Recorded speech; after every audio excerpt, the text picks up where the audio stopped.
ओम नमः शिवाय। हर हर महादेव। सावन का महीना भगवान शिव को समर्पित है और इस दौरान की गई पूजा अर्चना विशेष फलदायी मानी जाती। इस साल सावन का दूसरा सोमवार 21 जुलाई 2025 को पड़ रहा है। यह भगवान शिव की कृपा पाने के लिए बहुत खास रखता है।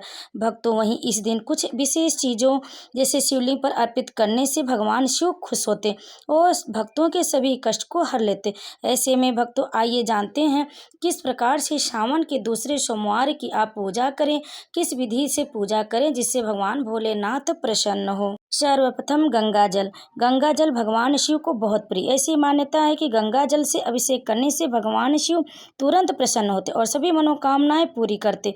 इसके साथ ही सभी पापों का नाश करते और मोक्ष की प्राप्ति होती है। दूसरा बेलपत्र। बेलपत्र भगवान शिव को सबसे प्रिय 3 पत्तियों वाला बेलपत्र विशेष रूप से शुभ होता है।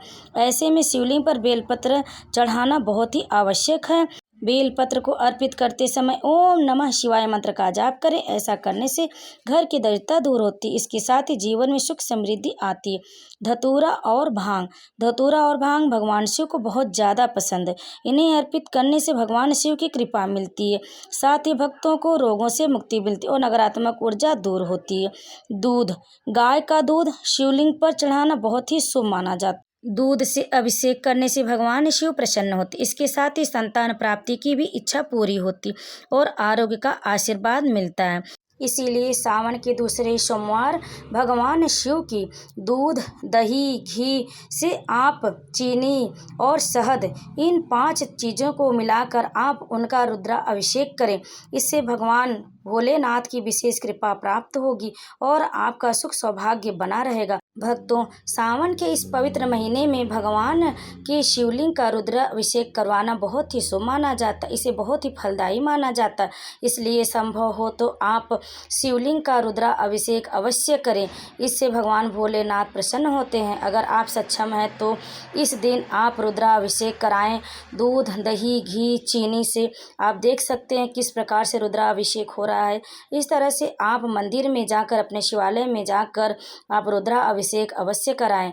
इससे भगवान भोलेनाथ प्रसन्न होते हैं। दूध से, दही से, घी, शहद, चीनी से आप 5 पदार्थ से आप रुद्रा अभिषेक कराएं। उसके बाद आपके पास जो फल है केला, उसको आप छीलकर भगवान भोलेनाथ को चढ़ा दे, अर्पित कर दे। शिवलिंग पर आप लगा दे, अर्पित कर दे। वैसे ही केला नहीं चढ़ाए, केला थोड़ा छील के बहुत श्रद्धा पूर्वक उन्हें खिलाना चाहिए। इससे भगवान भोलेनाथ प्रसन्न होते हैं। भक्तों इस प्रकार से आप सावन के दूसरे सोमवार आप देख सकते हैं किस तरह से आप शिवलिंग पर रुद्र अभिषेक करवाएं, उन्हें भोग लगाएं।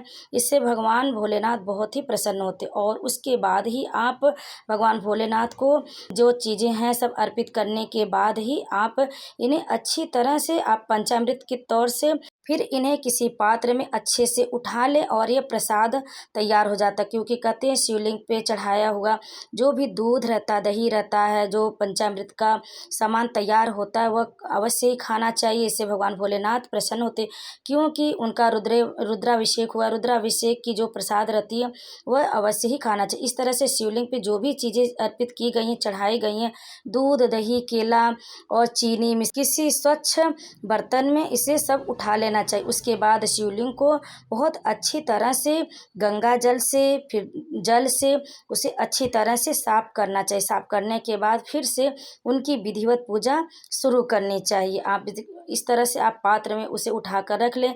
यह प्रसाद के रूप में तैयार है। उसके बाद शिवलिंग को अच्छी तरह से जल चढ़ाकर भगवान शिव को, भोलेनाथ के शिवलिंग को स्वच्छ करें, साफ करें। कहते हैं कि भगवान भोलेनाथ की सेवा करना बहुत ही पुण्य कार्य होता है।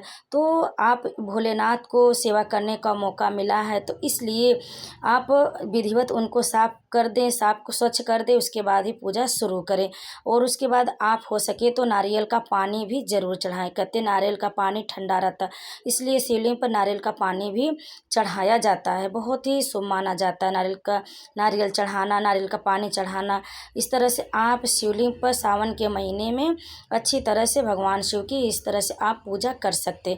फिर उसके बाद आप बढ़िया से रुद्राभिषेक करने के बाद शिवलिंग को बहुत अच्छी तरह से धुल लें, साफ करें बढ़िया से अच्छे स्वच्छ पानी से उसके बाद ही पूजा प्रारंभ करनी चाहिए। आगे की जो पूजा रहती है वह करनी चाहिए। और क्या क्या अर्पित करना है आपको वीडियो में और आगे हम अवश्य बताएंगे, तो वीडियो में तब तक बने रहिएगा। इस तरह से अच्छी तरह साफ सफाई करने के बाद उन्हें हल्दी चंदन से एक बार फिर नहलाएं। बड़े अच्छे से स्वच्छ जल से नहलाने के बाद ही उनकी पूजा शुरू करनी चाहिए। अब आइए जानते हैं कि और क्या क्या शिवलिंग पर अर्पित करना है। शमी पत्र भगवान भोलेनाथ को दूसरे सोमवार के दिन शमी पत्र भगवान शिव और शनिदेव दोनों को ही प्रिय, इसलिए आप शमी पत्र शिवलिंग पर अवश्य चढ़ाएं। सावन के दूसरे सोमवार पर शमी पत्र अर्पित करने से शनि दोष से मुक्ति मिलती और जीवन में सुख शांति आती है। सफेद चंदन से शिवलिंग पर तिलक करने से भक्तों को मानसिक शांति मिलती। इसके अलावा यह ग्रह दोषों को भी शांत करने में मदद करता है। अक्षत भगवान शिवलिंग पर अक्षत यानी साबुत चावल शिवलिंग पर चढ़ाने पे भगवान शिव बहुत ही खुश होते और भक्तों को स्थिर लक्ष्मी का आशीर्वाद देते हैं। घर में सुख समृद्धि बनी रहती है। भस्म भगवान भोलेनाथ के शिवलिंग पर आप उन्हें गंगा जल से स्नान कराने के बाद भी भगवान भोलेनाथ को शिवलिंग पर उनको जल चढ़ाने के बाद गंगा जल चढ़ाने के बाद दूध दही चढ़ाने के बाद फिर अच्छी तरह से उन्हें शिवलिंग पर धो लेना चाहिए। फिर उसके बाद चंदन लगाना चाहिए, भस्म लगाना चाहिए। भस्म लगाने से भगवान भोलेनाथ प्रसन्न होते हैं।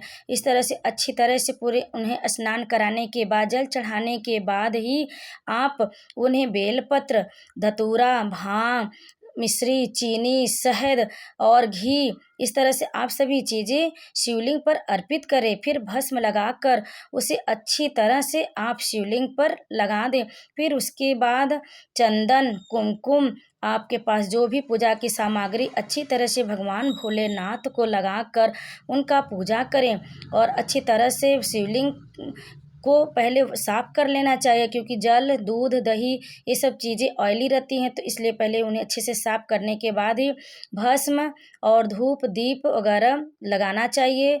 उसके बाद पूजा करनी चाहिए, आरती करनी चाहिए, भगवान शिव चालीसा का पाठ करना चाहिए और उनके मंत्रों का जाप करना चाहिए। ओम नमः शिवाय करते हुए मंत्र का जाप करें। फिर आपके पास अगर जो भी बेलपत्र चढ़ा दे, टीका लगा दें और धतूरा चढ़ा दे, फूल चढ़ा दे, आप पीले रंग के फूल सफ़ेद रंग के फूल चढ़ा दें और जो भस्म लगाए हैं उन्हें आप टीका वगैरह अपने माथे पर जरूर लगा दें। इससे घर में सुख समृद्धि बनी रहती है।